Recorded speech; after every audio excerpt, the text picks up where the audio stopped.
भाई जो गुरु बचन पे डट गे, कट गे फंद 84 के। मैं अकेला यानी नबी मोहम्मद जी आगे गया, सीढ़ियां चढ़ी, तब पर्दे के पीछे से आवाज आई कि 50 नमाज प्रतिदिन करो तथा अपने अनुयायी से करवाओ, रोजा रखो यानी व्रत करो, अजान यानी बंग लगाओ, जाओ। मैं वापस आ गया। अब ये आदेश लेके हजरत मोहम्मद जी वापस आ गए। जिस स्थान पर सब नबियों की मंडली बैठी थी, मुझे देखकर मूसा जी आए। देखो तुम्हारे हजरत मूसा जी भी मिले हजरत मोहम्मद को, अपनी जीवनी में साफ साफ लिख रहे हैं। हजरत मूसा जी भी आए। अरे मूसा जी कब अपनी कब्र फोड़ के चले गए भाई? कयामत का दिन तो आया नहीं मुसलमानों। सवाल करो। जीवनी हजरत मोहम्मद को पढ़ के अपने मुल्ला मौलवियों से, जो तुम्हारे को शैतान के मुंह में ठोक रहे हैं उल्टी साधना करवा के, सवाल करो अपने मुल्ला मौलवियों से कि ये नबियों की जमात कौन से दिन पहुंच गई ऊपर?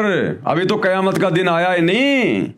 और अगर ये मुल्ला मौलवी तुम्हें भ्रमित करें कि नबी कभी भी जा सकता है, नबी कभी भी आ सकता है, नबियों के ऊपर कोई रोक टोक नहीं है, तो ठीक है भैया, चलो तुम्हारी बात बड़ी कर देते हैं कि नबियों के ऊपर कोई रोक टोक नहीं है। लेकिन वो हजरत आदम की वो बुरी संतानें, वो तो नबी नहीं थे, जो नरक में पड़े हुए थे, जहन्नुम में पड़े हुए थे। बाईं तरफ हजरत आदम उनको देख देख के रो रहा था कि इन नालायकों ने भक्ति क्यों नहीं करी, मेरी बातें क्यों नहीं मानी, ये नरक में कष्ट भोग रहे हैं।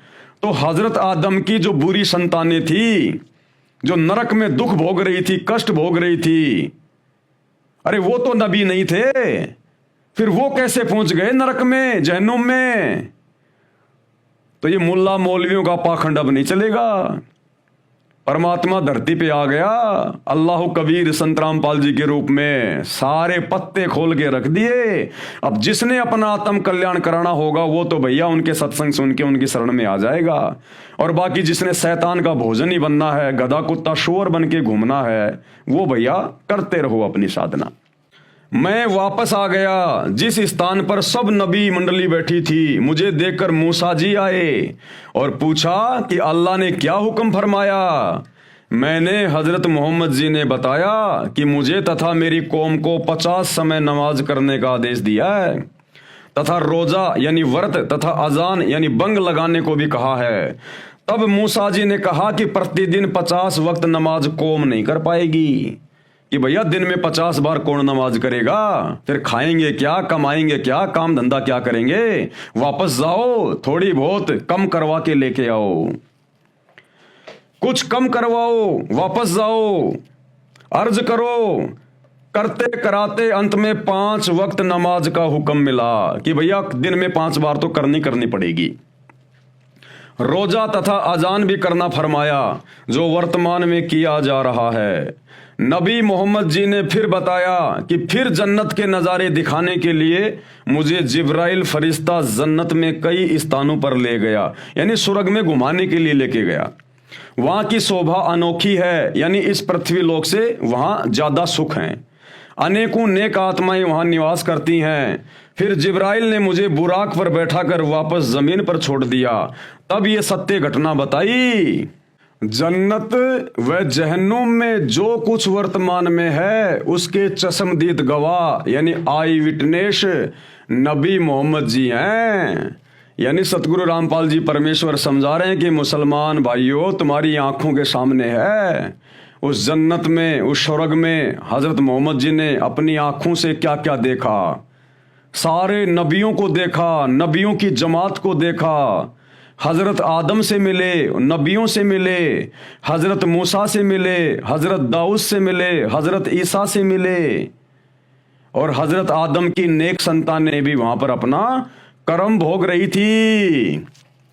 मौलवी साहिबान तर्क देते हैं। अब ये मुल्ला मौलवी क्या बोलते हैं? भगत समाज को भ्रमित करने की दृष्टि से, अपने आधे अधूरे ज्ञान के आधार से मुल्ला मौलवी तर्क देते हैं कि बाबा आदम बाई और बद संतान के कर्म देख कर रो रहे थे, दाईं ओर नेक संतान के कर्म देखकर हंस रहे थे।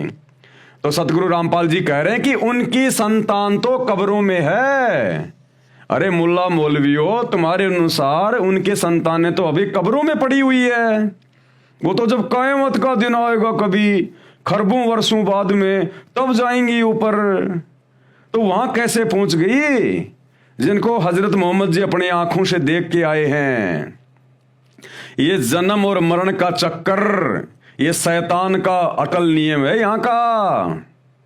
ये जन्मना मरना, जन्मना मरना, ये इसका अटल नियम है यहाँ का। जब तक आप सच्चे दरवेश, सच्चे सतगुरु अल्लाहु कबीर सतगुरु रामपाल जी की शरण में आकर उनकी भक्ति नहीं करेंगे, तब तक ये जन्म मरण का चक्कर नहीं मिटेगा, चाहे हिंदू हो चाहे मुसलमान हो। ये अल्लाहु कबीर ने नहीं बनाए हिंदू मुसलमान, ये शैतान का सारा जाल है, षड्यंत्र अपने भोजन के लिए।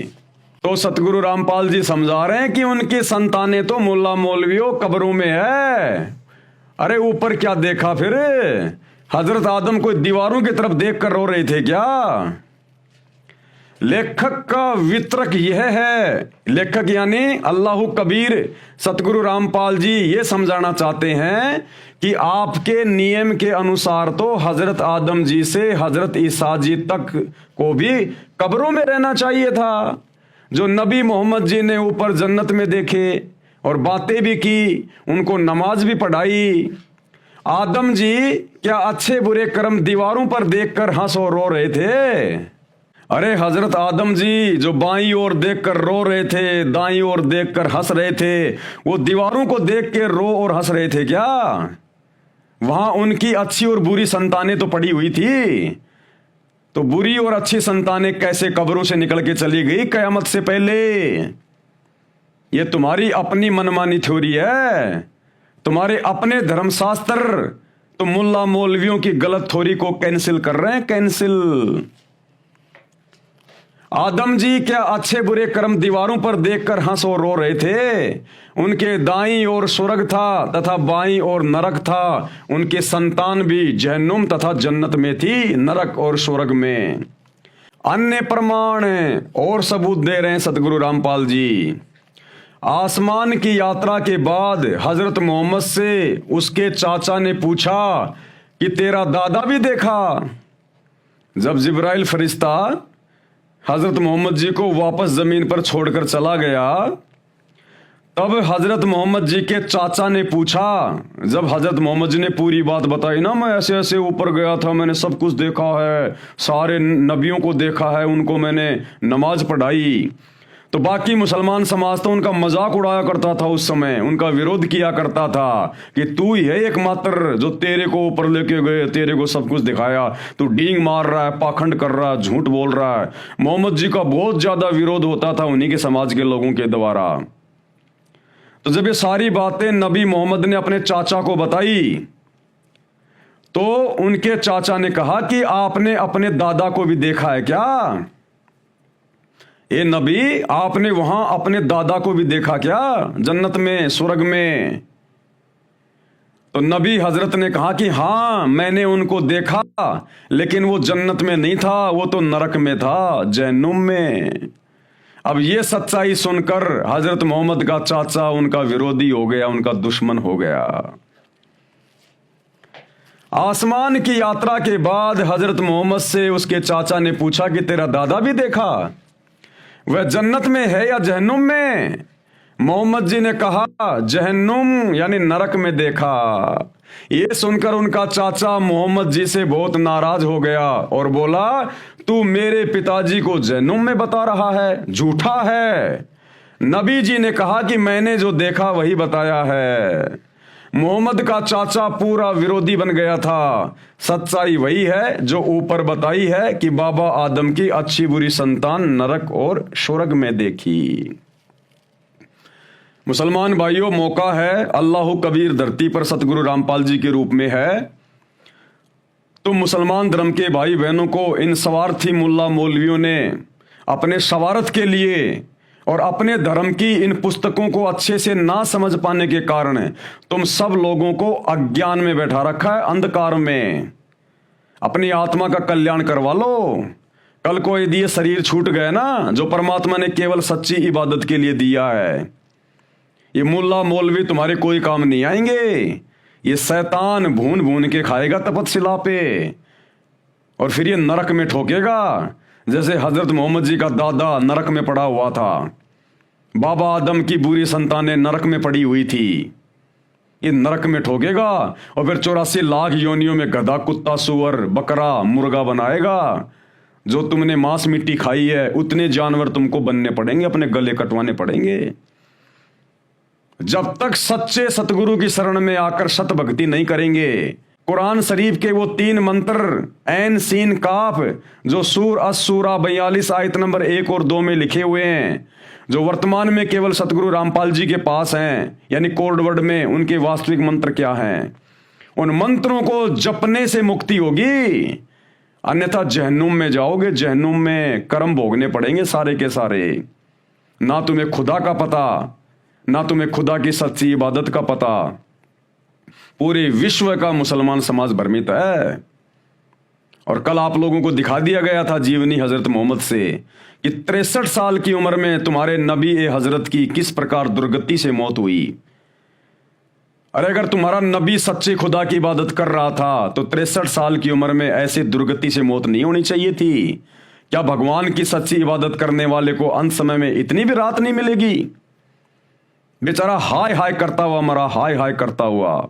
हजरत मोहम्मद जी के 3 बेटे उनकी आंखों के सामने मर गए।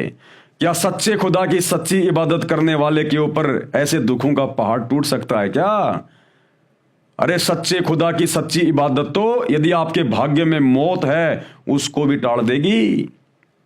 तो वो अल्लाह आज धरती पर सतगुरु रामपाल जी के रूप में प्रकट है, जो तुम्हारे भाग्य में लिखे हुए दुखों के पहाड़ों को बिल्कुल नष्ट कर देगा। सबकी जेब में मोबाइल है, उसी अल्लाह के रहमो करम से यूट्यूब पर सतगुरु रामपाल जी के सत्संग सुनना शुरू कर दीजिएगा। और बात समझ में आ जाए तो भैया थोड़े बहुत दिनों की बात है, युग परिवर्तन का दौर चल रहा है, 2028 निर्धारित है। और आप देख रहे होंगे वर्तमान में किस प्रकार से देश विदेश में प्राकृतिक आपदाओं का दौर शुरू हो चुका है, भूकंप वगैरह। और हमारे भारत देश में भी किस प्रकार से हिंदू मुस्लिम होने की पूरी पूरी तैयारी हो रही है। घर से बाहर निकलना मुश्किल हो जाएगा। ये तुम्हारे मुल्ला मौलवी, तुम्हारे पीर पैगंबर, देवी देवता कोई काम नहीं आएंगे। सच्चे खुदा की सच्ची इबादत काम आएगी। और सच्चे खुदा से पूरा मुसलमान समाज मुंह मोड़ के बैठा हुआ है। तो भाई इस पाखंड से बाहर निकलो, मुल्ला मौलवियों के अज्ञान से बाहर निकलो। परमात्मा धरती पे आया हुआ है, पहचान करो, सत्संग सुनो, तभी पहचान हो पाएगी। बिना किसी के सत्संग सुने, उनके विचार सुने आप क्या निर्णय करोगे क्या सही है और क्या गलत है?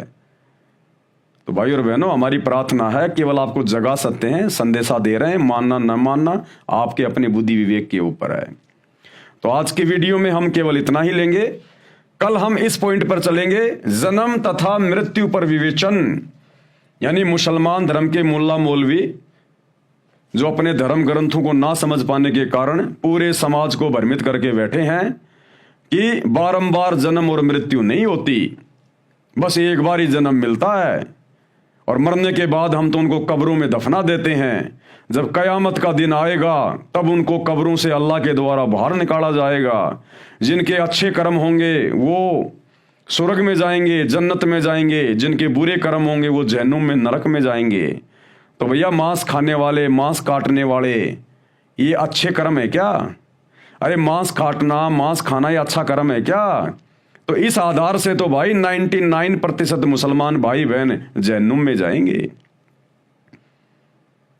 और जो मुल्ला मौलवियों ने अपनी थ्योरी बिल्कुल फाइनल कर दी है कि बार बार जन्म नहीं लेना पड़ता, भैया जब तक सतगुरु रामपाल जी की शरण में आकर सत भक्ति करके अपना मोक्ष नहीं करवा लोगे तब तक भैया यहां तो अनिश्चित काल समय के लिए युगों युगों तक आपको इसी प्रकार से जन्म लेने पड़ेंगे। कभी इंसान के तो कभी गधे, कुत्ते, सुअर के, फिर नरक भोगना। ये प्रोसीजर काल की, शैतान की इसी प्रकार से चलती रहेगी। एकमात्र तरीका इस जन्म और मृत्यु के प्रोसीजर से बाहर निकलने का सतगुरु रामपाल जी के पास है। पूरे विश्व में, पूरी सृष्टि में किसी के पास नहीं है। और तो समझा ही सकते हैं, संदेशा ही दे सकते हैं, मानना न मानना आपके अपने संस्कार और बुद्धि विवेक पे निर्भर करता है।